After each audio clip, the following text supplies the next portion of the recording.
Is speaking on a subject you and I both know firsthand about a disturbing, confusing, confounding, even dangerous aspect of our modern computerized world. Email, online shopping, membership sites, online sales and finance. They all want passwords, and password rules can differ widely. Thank goodness in the nick of time, our next speaker is an expert on the creation, storage, and management of computer passwords, something I know each and every one of us needs to know more about. Her 25 years plus in the computer support industry helped her develop this no-brainer management of your most important computer password policy. Her speech is a 15 to 20-minute speech from Toastmasters Advanced Technical Presentations Manual. Speech number 3, the non-technical audience. That would be us probably. The title of our seminar is We All Hate Computer Password Management. I'm sure you'll all be taking notes. I know I will be. Please give a heartfelt welcome to DTM, Distinguished Toastmaster, Qualified Speaker, and District 52 Public Relations Officer, Circe Denyer.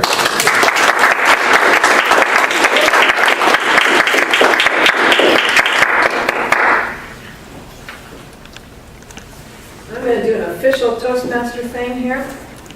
Linda, would you please evaluate me? Sure. Welcome, everyone. We all hate passwords. For one reason or another, we all hate them. But we know we have to use them. Because you can't get online and do anything unless you have a password for it. Even Toastmasters requires that you sign in and have a password. I support mostly people over the age of 70. So passwords are a challenge. I had one client tell me the other day, what am I going to use? She couldn't even think of a single word to start creating a password. So I know it's a challenge, and I know that we all hate them. But here's what I'd like to do. I'd like to make you start thinking about passwords in a way that's easy, a little more comfortable, and yet highly secure. Because if it's not secure, it doesn't matter what password you choose, it's not going to help you. Your password is the barrier between what you do online, who you are, and what they get. And there are very similar, very specific things that happen with our passwords that some of you may not know. And I'll be going over those too. But what I really want to do is I want to give you some information that you can walk away with, create really secure passwords without that terrible challenge. What am I going to use? There are some password rules. Never, ever, ever use your name, your birth date.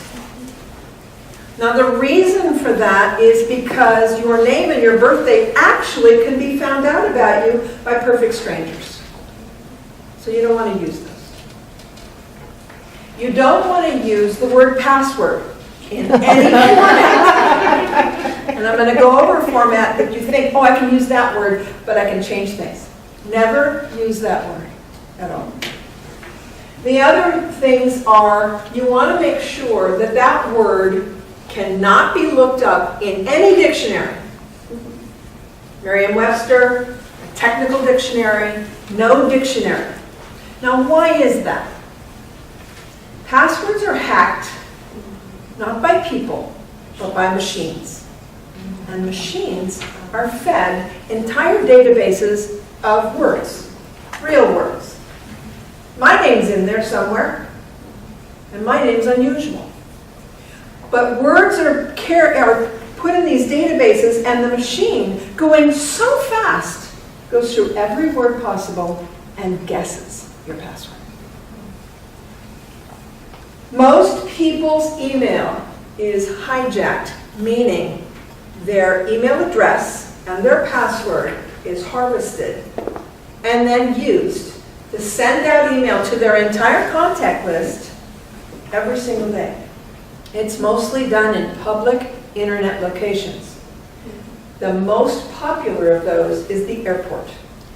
Imagine this, you're traveling on business, you've got your laptop, the plane isn't ready to board yet, you get out your laptop and you start checking your email. You sign in. Name, password. In a public network, that transmission of typing goes from your laptop to the equipment that is providing you internet, and then out to the server that's providing your email. Those are called hops, and there are a lot of them in between. But think of it like a highway. You're driving down the highway and there's cross streets. Hackers' machines use those cross streets to grab the one piece of data that's unique to every single email, and that's the @ symbol. My name at yahoo.com. My name at AOL.com. The @ symbol's unique. We always have it. So it's very easy for a programmer who's writing a hacking program to harvest everything coming across that pathway, that public network that has an @ symbol, and then grab the very next piece of data. I was working for a client in Santa Monica, and it was Sunday morning, and I got an email from a woman I don't know. She is a client of my client, but I knew her name. And the email said something about buying Viagra online. Well, I knew instantly she was hijacked, that her email was hijacked, and my email address was part of it. I knew that because when I saw the subject of the email and I saw her name, they didn't match. They didn't go together. So I knew her email was hijacked, so I called my client. She said, yes, I got one too. She's in an airport getting ready to board a plane for New York. I said, you have to get a message to her right away. There's only one thing she has to do. She said, what's that? I said, change your password. Because until she changes her password, the person who grabbed her password in the airport can use her email address for just about anything. And all of her recipients picking up that email and not realizing or picking it up and saying, hey, why are you sending this to me? Are also being hijacked because we don't know what the content of that email is. Or if it contains any kind of component that infects our personal computers. So the password change would stop that right then, because the machine could no longer use that password. And unless she was still in the airport, it couldn't pick it up again. So passwords are our protection against those things happening. So if you ever hear someone or you ever know somebody doing that, make a phone call, send them a separate email saying, you've been hijacked, change your password. I heard the other day from a tech who knows that if you change your password, you'll be okay. And maybe after today, you'll be able to tell them how to change those passwords. I've been in this business for 25 years. I have stood up in front of many, many groups and given talks about computer security. It's my passion. It's what I do. And I used to kind of do it a little different than I do it now. Now I have the benefit of 2 years of belonging to Toastmasters International.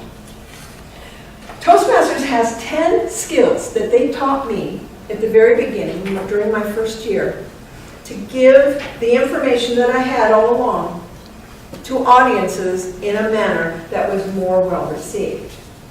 How to walk in front of the stage, how to project my voice loud enough, how to organize the speech so you get it.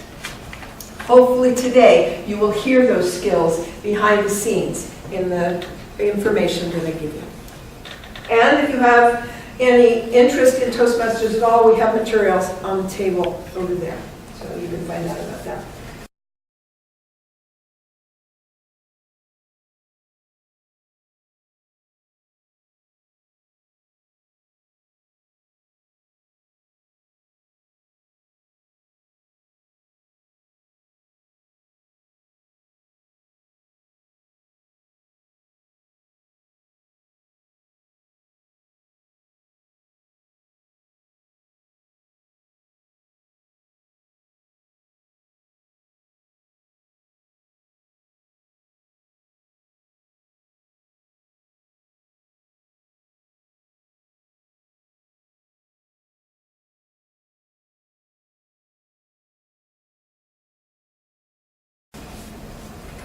Besides the rules in passwords, most agencies, companies, and places you go online have their own rules about the password you need to create. Some of them have no rules at all. Interestingly enough, Toastmasters International does not have rules. You can have any password you want. And that means that their site does not believe it needs to be super secure. I developed a set of patterns for my passwords depending on the site that I have to use it for. I have super secure passwords. I have secure passwords. I have moderate passwords. And then I have a set of junk passwords. Now, junk passwords are for sites I don't care about. I only had to sign up to get the material for a download. I'm not going to use that site for anything else. But I match that to a junk email address. That email address I don't use for anything except those sites. It's a very good way to keep your junk off your regular email. Okay? Now, a super secure password is normally 8 characters long, at least. Longer the better. Longer it gets, harder it is to remember. One of those things about hating passwords. They're hard to remember, the more secure they are. So 8 characters at least. They want upper, lower case letters. They want numbers. And they want something called a symbol. Now, I can never assume, because I'm a geek from 25 years of computer work, I can never assume that people know what symbols are. But they come across the top of the keyboard. Some of them are familiar. We use them all the time, like the exclamation point. Some of them we never use in the English language, but we use it when we're using our email, like the @ symbol. There's one symbol you should never use in a password. I discovered it this last year, and I discovered it because it locked me out of my WordPress account. Above the number 6 is a symbol that looks like that. It's called a caret. For some reason, and I'm not a tech programmer, so I don't know why, but that caret sends a code to wherever you're going, and it doesn't work in a password, so just avoid that one. All the other ones work. Brackets, the ones that look like this, parentheses, all of them. The asterisk, they're all perfect. You can use them. The underscore, the dash. Did you know you can even use a space in a password? So, what I suggest to people is that you pick symbols that are your favorites, ones you can remember. Part of remembering passwords, part of not hating them, is to remember what you used in the password when you were creating it. So here's the deal. I suggest that you pick something that is familiar. And then you switch out for letters, symbols that are also familiar, but that you can trigger as letters. For the @ symbol, it can be an A. It can also be an O. You can switch out numbers for letters. The O is obvious, you can use a 0, but you can use a 1 for an L or an I. You can use an exclamation point for an I or an L. I know a lot of people who use the number 3 for the letter E. I know a lot of people who don't know what to do with the symbols.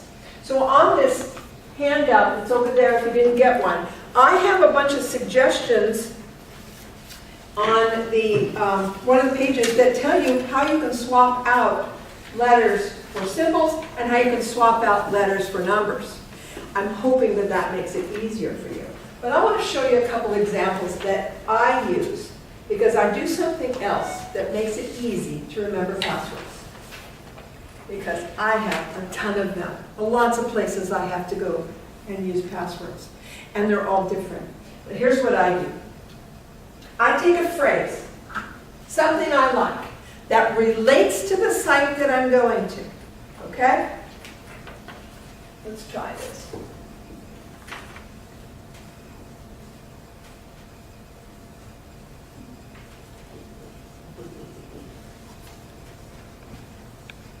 Okay, my phrase is I love Toastmasters, and I'm going to turn that into a super secret, super secure password without thinking.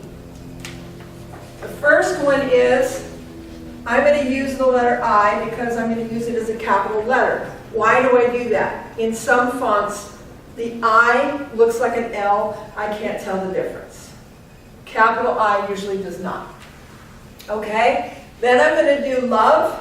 So I'm going to go L, 0, lowercase v and e.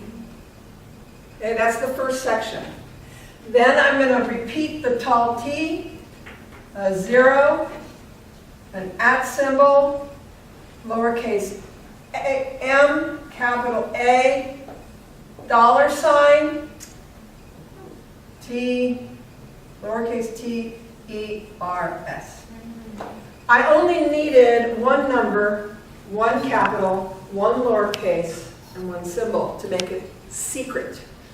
This is easy for me to remember. I commonly will use a 0 instead of an O. I commonly will use an A instead of, an @ symbol instead of an A, and I will commonly use a $sign instead of an S. So in my mind, I don't have to think what my password would be for this phrase. But I don't use the same phrase for every site. I use different phrases for different sites. And you need to develop those phrases too, things that are meaningful to you. So if you are not at your own computer, and it's not saved in your computer, without looking it up and exposing your password to everybody else, you want to be able to think what it is. What did I do? What did I say? And create that.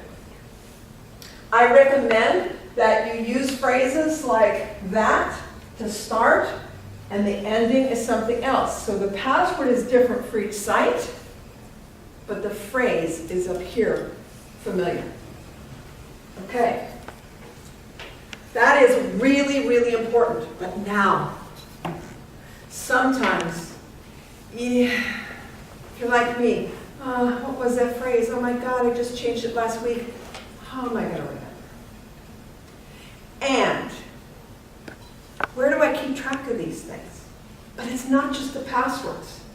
AOL and Gmail have a very unique, lovely habit. They ask you super secret questions, but they don't make you update those. So maybe in 1982 you answered those questions. And now it's 2013 or 2014, and suddenly your computer crashed. The saved password you had for all these years is gone, and AOL is saying, where did you get married? Did I answer the city? Did I answer the town? Okay, let's put this in. Van Nuys. Wrong. Van Nuys, California. Wrong. Capital Van Nuys. Wrong. And then you're online for an hour and a half, or you're calling someone like me to recover your password. What do? It's not so much that you can't remember your password, as you can't remember those questions. I had a client who paid me for an hour and a half worth of labor to uncover her Gmail password. And it took that long, me asking her questions, us going over things that might trigger what she could have answered in those questions. My suggestion is all analog. Store them. Write them down. Keep them somewhere. Put the site name and the questions you answered somewhere so that you can find them. You can also keep track of your passwords analog. You don't have to keep them in an electronic form. There are some places online that do it, but I'm going to go back to who I am. I support people who are over the age of 70. And I mentioned something about a piece of software to keep their passwords, and they glaze over. Oh, write it down? I know how to do that. I believe in the power of the pen and writing it down. The log can sit on the book, on the shelf. There's a small version of this you can put in a fire safe. Write it down. Whatever you do, if you write it down, don't store it on the computer.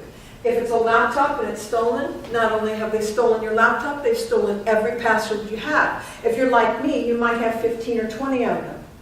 And some of them are for places you don't want anybody to go. Investments, bank. The purpose that a hacker has, his life purpose, is to get to your bank account. It's not to get to your email to send to your friends. It's to get to your bank account.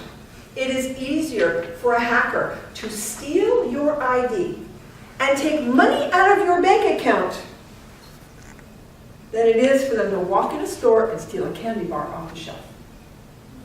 Much easier. And they're not in your neighborhood. They're clear across the world. The internet makes them your next door neighbor. So, I have some information on this sheet as well for you. There is something called a password generator. So if you don't like using this, you can generate your own passwords from a couple of places. Norton has a really good site for that. They'll generate passwords. You tell them how many characters it needs to be, how many upper, what kind of pattern you want, and it generates one for you. Then you can write it down and you don't have to worry about it. It's right there. I have 3 pieces of information where you can electronically store your passwords, if that's the kind of, computer life you like. And I have suggestions for swapping out letters and symbols. Last but not least, I want you to go home today and change every password you have. Now, why do I tell you that? Because you probably haven't changed it in a long, long time. And I want you to segment them. I don't want you to use the same password you have for email in your bank. I don't want you to use the same password for email for anything else, because that's the portal where the hackers go. Mr. Toastmaster.